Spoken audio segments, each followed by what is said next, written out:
Welcome to Doctors at Work. My name's Matt Daniel, and this podcast is part of my mission to help doctors create successful and meaningful careers.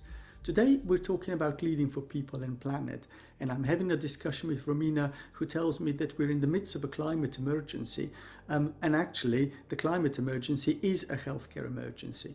She tells me that at personal level, we can do what we can, and that doesn't have to be perfect, and we can share our stories to try and inspire others. As a profession, we need to think differently, and aligning financial with patient-centered and environmental agendas may be very compatible. So this is about practicing with the planet in mind. And she argues that the climate emergency is a healthcare emergency, and as doctors we need to be aware of the wider political discussions because healthcare is already being affected by climate change.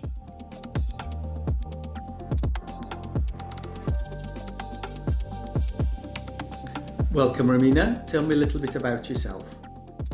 So my name's Rammina. I'm a medical doctor by background. I trained initially in paediatrics and then general practice.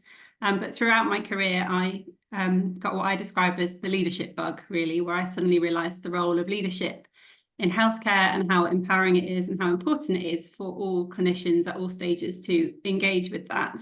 And so I took a bit of a serendipitous journey and explored different leadership avenues, including working with HE, Health Education England, and NHS England, and subsequently realised that I could have more impact by educating and researching in this space. So I've moved in the last 18 months fully into academia as a senior lecturer in leadership for health and social care in Sheffield.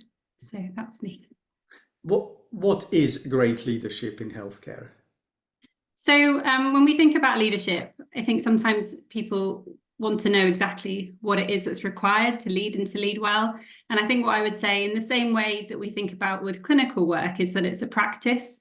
You don't wake up one day and suddenly know how to lead. It's something that you have to work on, that you have to reflect on, and that you will gradually evolve over time.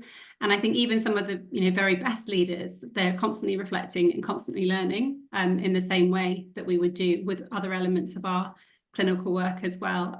But I think the most important thing really with all leadership is to start with self. To kind of recognise you can't lead other people and you can't lead systems and organisations until you're able to lead yourself. So having meaningful self-awareness, knowing what it's like to be on the receiving end of you, knowing your impact, knowing your spheres of influence, and really just kind of recognising what matters to you and what drives you and what keeps you up at night, what excites you, what brings you joy. And once you kind of can lean into that and really know yourself quite deeply and also articulate your values. So value-based leadership is really important because people like to follow leaders that are authentic. And authentic leaders are people that their behaviour matches their values. So if you can't describe what your values are, if you can't articulate your values, then how can you lead into them? So it's really about spending time on this self-awareness piece of thinking about what are my core values, who am I, what's it like to be on the receiving end of me, how do other people interact with me, and how can I get the best out of others? And if you start with self in a really kind of honest and humble experience, and it's quite vulnerable to really dig deep into who you are and what matters to you, but if you take time to meaningfully do that, then it becomes much easier to think about how we can lead others and take people with us on a journey for achieving the things that matter to us all. Mm-hmm. And the focus for our podcast today is going to be about leading for the environment and leading for climate and leading for sustainability. And maybe if we kind of talk about environmental issues first of all, because I think lots of us are interested in this field and lots of us know that this really matters and is really important. Lots of people are really passionate, but people struggle to know what they can do about that. And I guess maybe a starting point with why is it so difficult for all of us as individuals to change things in a way that's more climate friendly? So I think it's challenging for people to often engage with this stuff when we think about climate and sustainability, partly because when we look at our political leaders, they aren't doing the action that's required. And partly because people sometimes struggle to really think deeply about this, because it can be quite scary and we can feel like we don't have control and we can expect kind of other people to be doing a lot of the work. But I think really if we really want to, what I say is kind of lead for people and planet, and that's really what leadership is, because you can't have you can't have healthy people on a sick planet. So if we really want to lead compassionately for people, we have to lead with the planet in mind as well. And so that really involves kind of really understanding that human health is really interdependent on planetary health. So I think all clinical leaders and all clinicians really need to have this understanding of what health is. So if you don't have, health really relies on having clean air, food to eat, water to drink, comfortable temperatures to live on, and peace on earth. And if we don't have those things, then we don't have health. And really the climate action and the planetary health action that's required really means acknowledging that we need to do the things we need to do to protect those real basics and foundations of human health. And those at the moment are very much at risk. But health professionals and health leaders really do have a role here. The health voice is really trusted. People believe their doctors and nurses and midwives and everyone else when we say that something is a health risk and it is a public health threat. So if we can be mindful of that in our clinical practice and advocate for action on the climate, then I think that means we're really leading for people and planet combined. So as healthcare professionals, we're in quite a uniquely privileged position that the rest of the world trusts us and believes in what we say, much more than perhaps people would trust politicians or the media, for example. So how can you give me some examples of how people can exercise, the trust that our patients give us? Yeah, so I think I often sort of describe this as personal, professional, and political. So when we're thinking about leading for people and planet, there's something about role modeling what we're describing as well. So we have to think about how we can role model some of the actions we need in our personal lives. And that's not about perfection at all. No one's claiming to be perfect in this space, but it is about, again, leaning into our values and demonstrating those values in what we do. So what I often say on a personal level, the best things you can do, for example, is think about where you're putting your money. So if you're putting money in bank accounts that fuel fossil fuels, then that's the first thing to move. Likewise, to move your energy company to one that is renewable, and obviously thinking about what you're eating and sort of planet-friendly, plant-based diets. And if we can kind of start doing that on a personal level, then again, we can speak to people about what we're doing, and that can have impact, because people don't want to be preached to. They want to, but they do respond to stories. They do respond to why we care about things.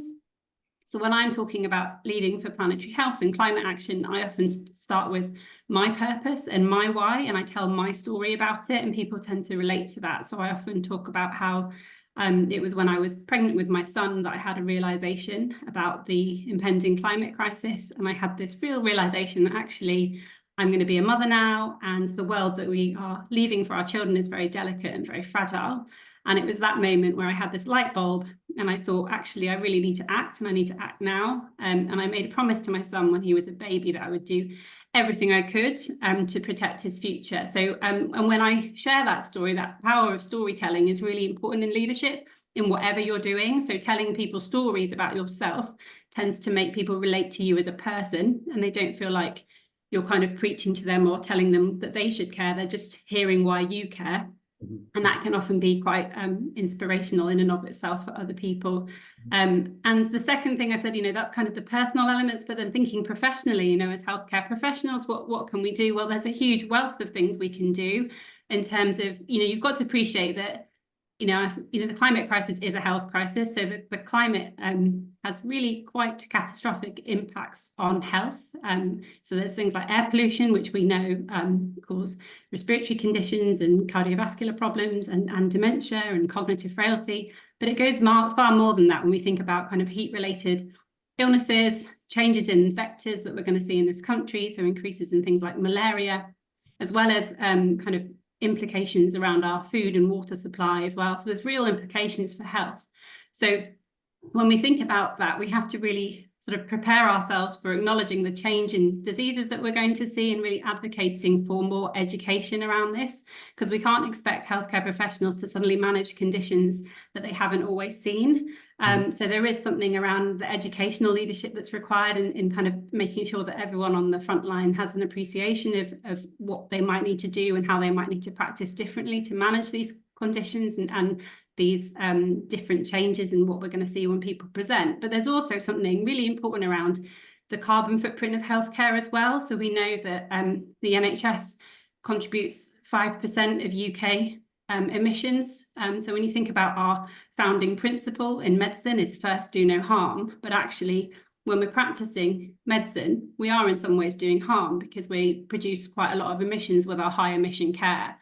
And that's not to say we should just stop doing everything at all, but there is something around what do we do that is, how can we provide high quality, low emission care? And there is a lot of work around that and this notion of sustainable healthcare, which really is fundamentally about keeping people healthy in the first place. So kind of centering our attention on prevention, on empowering our patients, on creating as much health as we can in the community. And if we do that, we need less health interventions anyway. But then if people do need health interventions, you can focus on the usual kind of quality improvement work around lean pathways, minimising excessive waste in the system. So, patients sometimes go from one place to another. They see a doctor this week and then they see a different nurse 2 weeks later, and they come back and forth and come back and forth. And when you think about all the kind of emissions associated with that, it's just not a lean system. So having a leaner system would mean we can massively reduce the kind of inefficiencies in that as well as thinking about, do patients always need the care we provide anyway? There's something around sometimes we do stuff because we can rather than because it's required.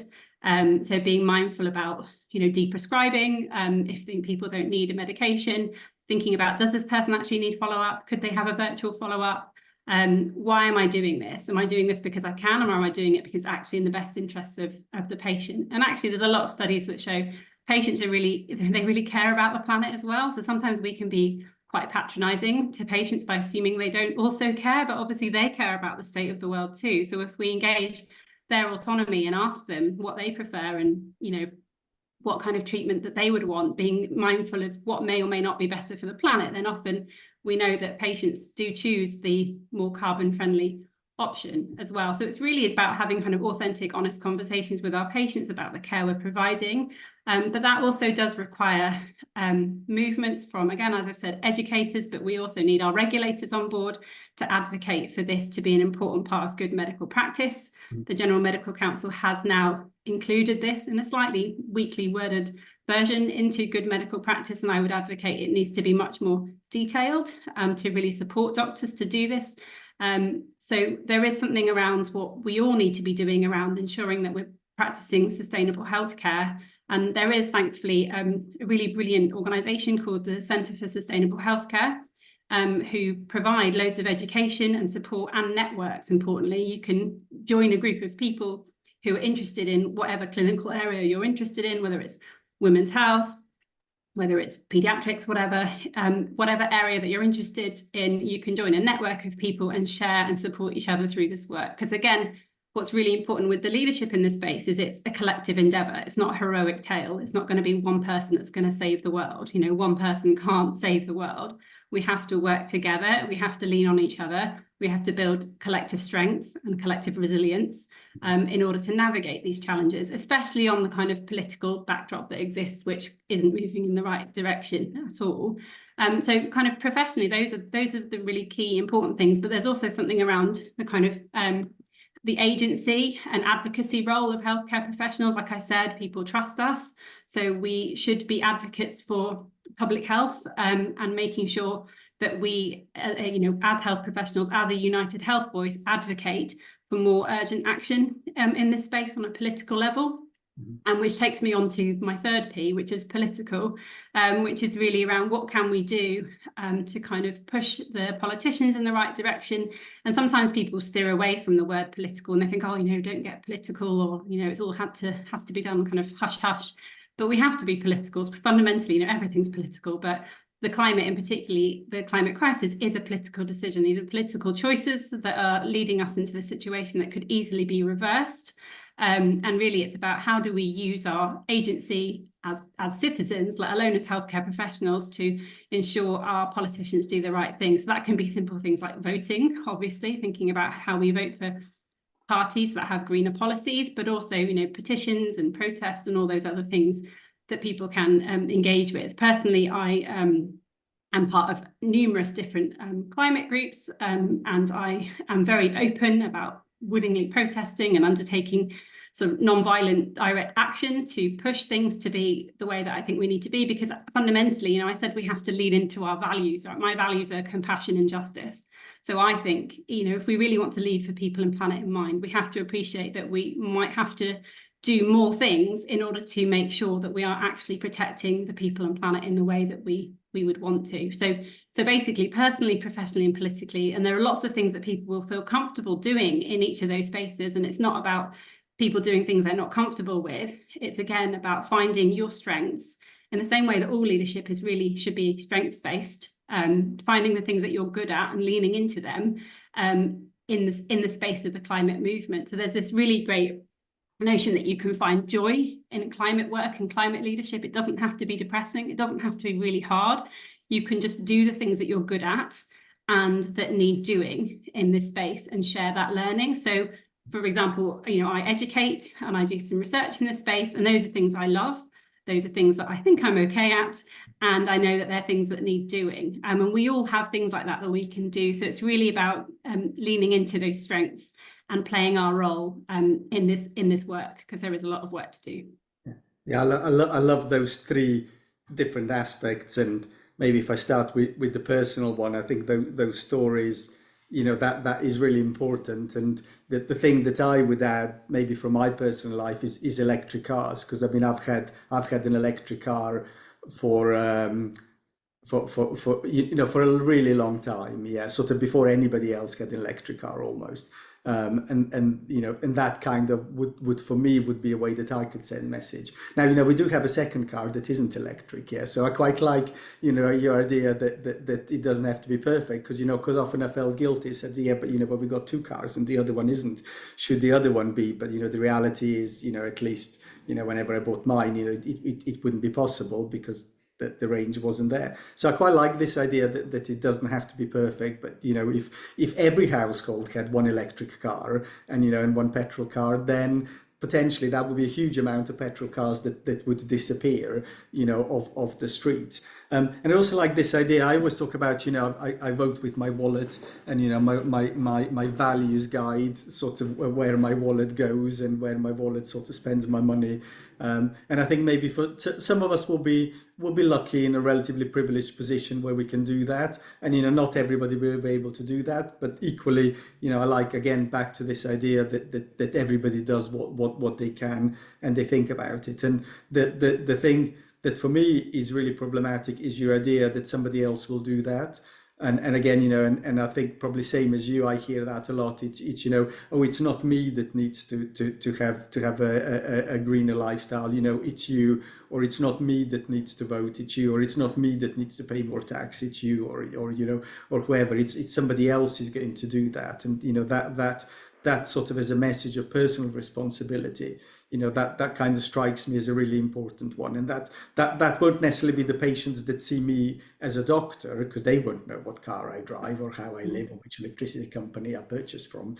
But the people that live in the village, my friends, etc., they will see what I'm doing. So actually I haven't thought about how my friends and my family and the people that see me sort of around the towns and the villages, how my actions might influence them, because I am a senior doctor, and that means that as you say, people will trust me.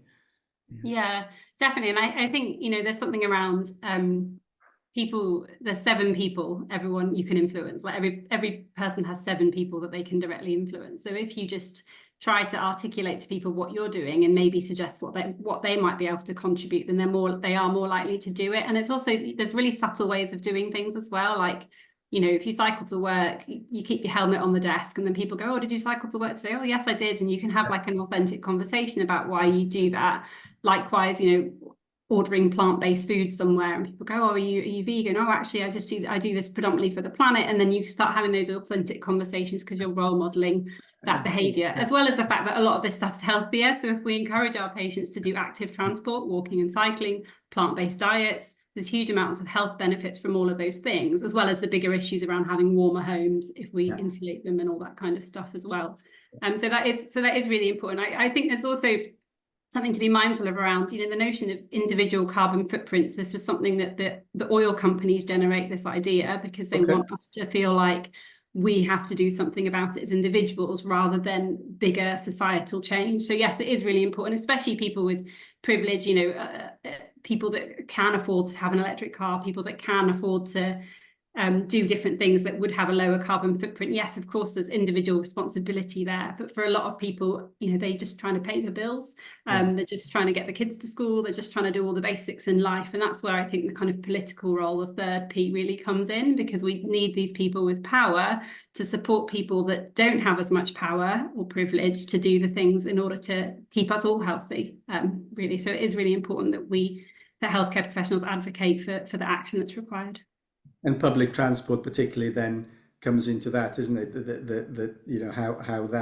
How that works, and depends on where people live, and with the train strikes as well, for example, that certainly that's something that's caused me to drive much more than I would normally drive, and I understand this sort of, it happens for a reason, but again, they're all political choices, aren't they? Sort of the how people behave. If I maybe sort of go kind of to the political side, I guess there'll be people that are thinking, oh, I'm a doctor, do I want to get involved in politics? And people will be thinking, I'm going to go on Twitter and LinkedIn and Instagram, and and I'm going to promote this message, or people are going to sort of say, okay, hold on a second, you're a doctor, stick to being a doctor. Why are you engaging in politics? You're a doctor, that's what you should be doing. You shouldn't be worrying about climate. So what would you say to people that might be thinking like that? I think I would really articulate the fact that the climate crisis is a health crisis. It's a health emergency. So if we actually truly care for public health and for the health of our patients, then this is something that we have to take some responsibility for. We really need to kind of recognise that everything is political, but actually health voices have a powerful place in this to really get the health messaging across. And even if the climate crisis wasn't a thing, right? Even if let's assume all the climate deniers are right and none of it's real, everything that you do that mitigates the climate crisis is better for health. So if we encourage, active transport, public transport use, cycling, walking, plant-based diets, all that kind of stuff. I mean, who doesn't want greener cities? Who doesn't want cleaner air? Who doesn't want healthier water? Who doesn't want healthier diets? Who doesn't want their friends and family and loved ones to live long, happy, healthy lives? Everybody wants those things. And that is all the stuff that all the climate action would equate to. And I do think, there is something around, I think I totally understand the concern around, maybe I shouldn't get engaged, maybe I shouldn't engage with this work because I'm a doctor and all that kind of stuff. And as I said, I don't think there should be judgment in this space. I think it should be inclusive. I think people should lean into their strengths and do what they feel comfortable with. But I also do think that there is there's an importance in using our privilege and power that we have really as healthcare professionals, as doctors that do understand the science, that can educate and speak to people around the science around this, and support people to make healthier choices, but also advocate for more urgent action as well. So I think really recognising that actually it is part of a duty of a doctor. If you look at good medical practice, it does tell you to act promptly if you're concerned about patient safety. The climate crisis is a huge patient safety issue, so actually it is within our duty to do more in this area and to encourage our colleagues to do the same. I hope you're enjoying the show. Please click subscribe so you'll be notified when new episodes become available. This podcast is part of my mission to help doctors create successful and meaningful careers. You can be part of that mission too by forwarding this show to one person who you think might benefit from listening. Thank you. Now on with the show.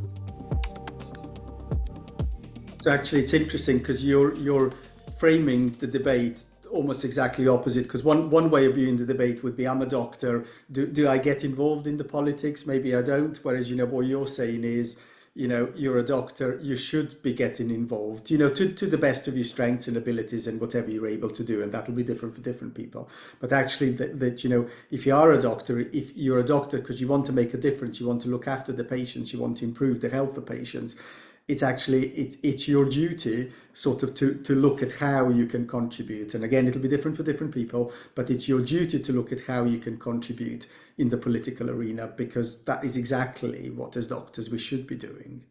Yeah, exactly. When you think about it, we're going to be facing the consequences of this. So we're gonna have to deal with the health consequences of it when people rock up with heat-related illnesses. You know, in 2022, there were over 3,000 excess deaths in the UK as a result of the 3 heat waves that we had over the summer. There's 30 to 40,000 deaths every year as a result of air pollution. In you know, was it last year or the year before, there was operating theatres that couldn't run because it got too hot, so the ventilation systems wouldn't work. You know, huge amounts of patients were turning up to hospital as a result of this heat and dehydration, flooding. 10% of NHS properties and buildings are on floodplains. Some A&Es have had to close because they've been affected by flooding. So all of these things already are impacting us. So if we just pretend that we shouldn't do anything about them because they're not related to us, it's just going to hit us in the face because it is related to us.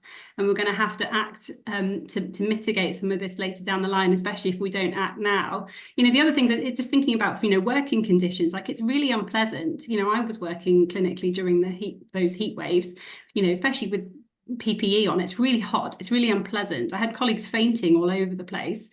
You know, we've got to think about the implications all of this has on us as healthcare professionals, not even to mention the patients that are there in really hot hospitals that haven't got the resilience of the infrastructure to kind of built in order to kind of make sure that they survive all these climate consequences.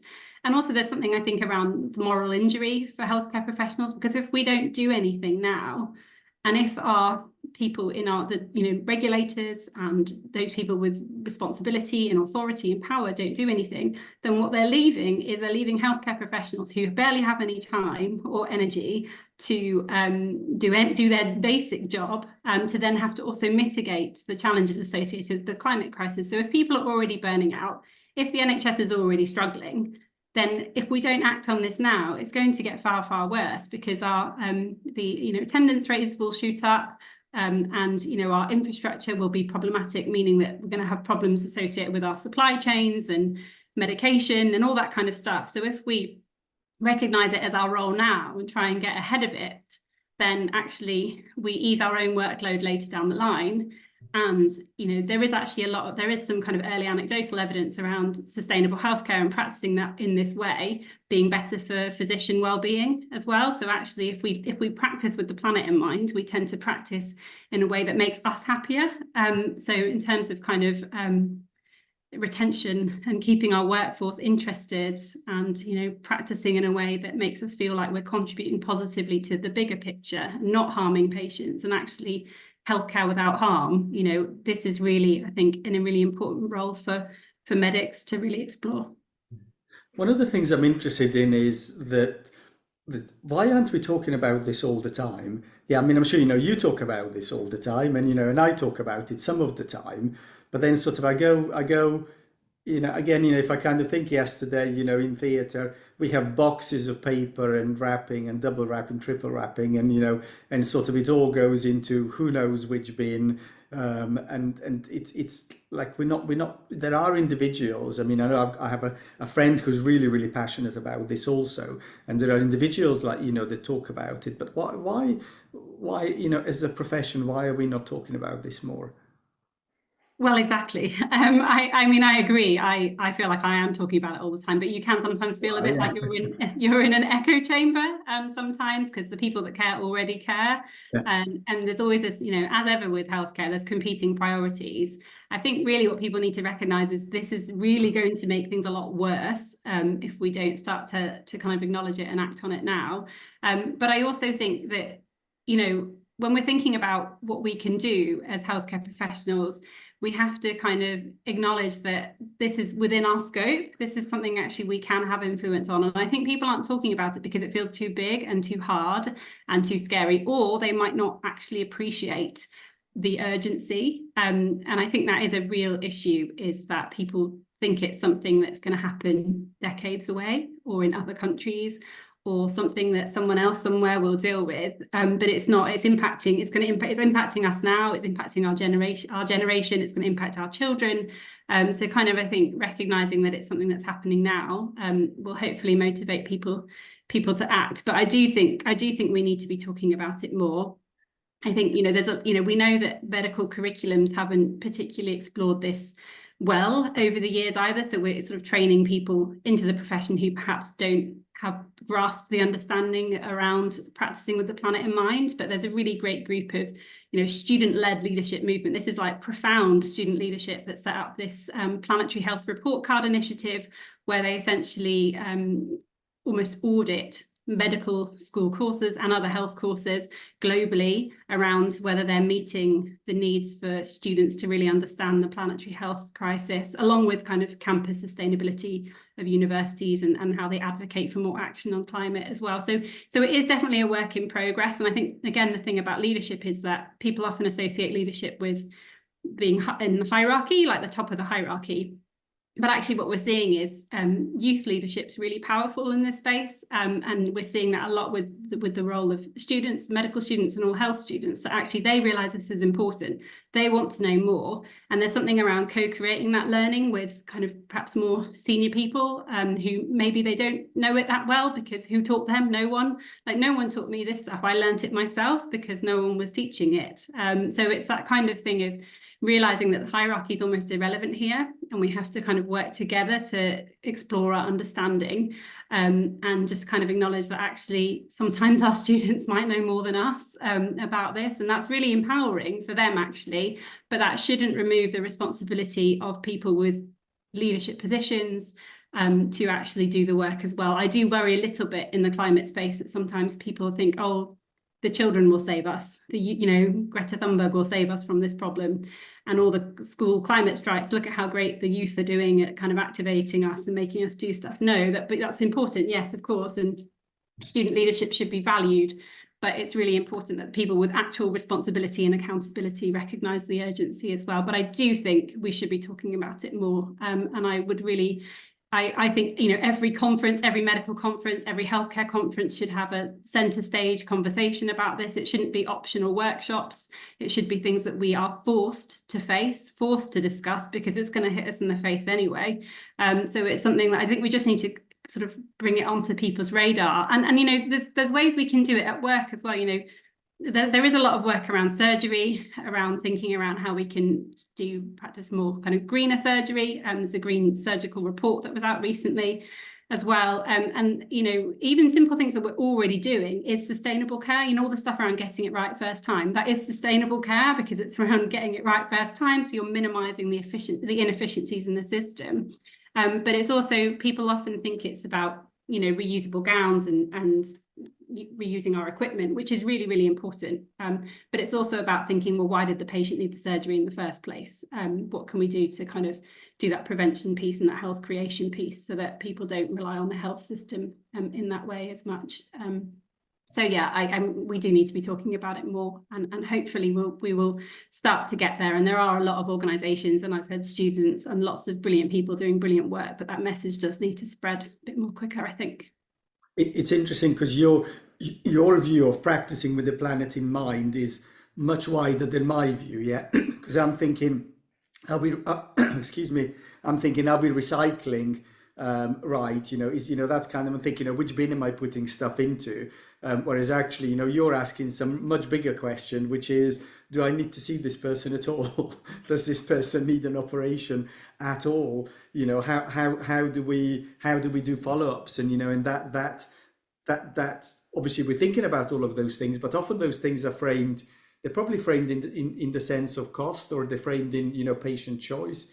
And the interesting thing is that they're perfectly aligned with practicing with the planet in mind, because it's cheaper and it's better for the patient, and it's practicing with the planet in mind. So there really isn't sort of a dichotomy there. But your view of this is much greater than, I'm just thinking, which bin do I put stuff in? Yeah. But yeah. In fact, go back to that idea of I think for a lot of people will think, okay, this is great, but I mean, I don't know even where to. Yes, I can make sure I put stuff in the correct bin, but where do I even start? This is a massive problem. It's beyond me. I just turn up and do my job. And then you also sort of said that okay, you just think, what can you do? Where can I start? So have you got sort of any tips for people who can't change the world all at the same time, but what kind of sort of small practical things can we do during the course of practice in healthcare that are better? So I fully appreciate that people are really stretched and really tired, and they're trying to spin a lot of plates and do multiple different things in their work environment. And sometimes thinking about sustainability can just feel like another thing to do that they don't really have time to comprehend.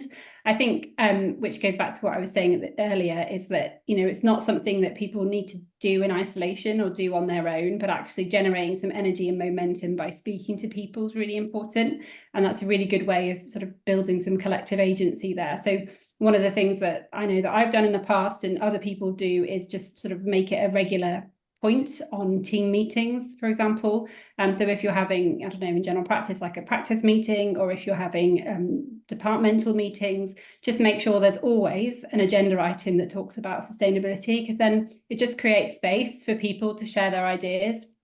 And even things like, inductions, whenever there's new people starting the team, just kind of saying, actually, we really care about this.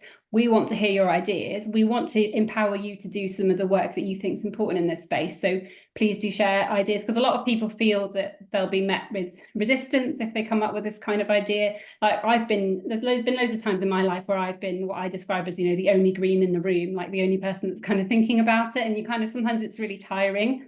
But if you're given permission to talk about it, and even if people don't know, and there's plenty of senior leaders and senior consultants who don't know what to do here, but that's when you pull on the resource of your people who might know, that students or trainees or whatever, the wider multi-professional team as well, especially when you think about rotating doctors, for example, that can be really challenging to make any meaningful change. So having like kind of senior consultants that actually say, do you know what, we do care about this, and we're going to bring this as a multidisciplinary initiative, and we're going to welcome our trainees to think about this when they join, then that's something we can kind of think about more broadly as well. So I think it's just about making it really accessible. And if people want to do like, recycling projects or thinking about reusable stuff, then that's great. But it is something around speaking to the organisation and saying, well, what's on your green plan? What have you already got going down the line? Every organisation will, have signed up to a green plan. They have to, because the NHS has committed to being net zero by 2040, and that's enshrined in law. And most trusts will have a sustainability manager. So there will be people talking about it in the organisation. So kind of asking about what's already happening can be really helpful, because it can just be something you tag onto and you get involved with the work that's already doing. But I do think creating space to talk about it is probably the single best thing that can be done, because you just generate energy by having everybody talk about it on a regular basis. So that's what I would say is the number one thing to do. And actually, for those rotating trainees, in many ways, they're in an ideal position to influence change, because they see how everybody else is working. I mean, I've been in the same place for 20 years and I only know how we work. I have no idea what everybody else is doing, but bringing different ideas and different suggestions, saying, that such and such a team, such and such a hospital does X, Y, and Z. And you kind of think, that's a great idea. But as you say, it's that giving people permission to speak up and make suggestions, and creating structures that welcomes opinions and views and suggestions. That perhaps is the key. I'll bring us to a close, if that's okay. I wonder if I could ask you to summarize what we talked about, and maybe tell me what would be your top tips for doctors at work when it comes to practicing with health, with the planet in mind. So to summarize, I suppose what I would say is that, the health voice and the medical profession voice is really powerful in this space. We are trusted, and we have an ability to practice medicine that isn't harmful. There's already plenty of evidence and plenty of guidance out there around how we can practice more sustainably. Again, signposting people to the Centre for Sustainable Healthcare would be a really valuable resource for anyone to go to as a starting point. And I guess really the kind of take-home points is, if we want to really provide high quality care, then we have to make sure that it's sustainable for future generations as well. We can't just do something today and not think of the impact that it has later down the line. So I would just really encourage people to keep talking about it, to put it on their team meeting agenda, and to just be championing the urgent need for action in this space, and really just join a group, join a network of people that are already talking about it, because we get energy together. It's an important collective leadership role, not something we can do on our own. Wonderful. Thank you very much. Thank you.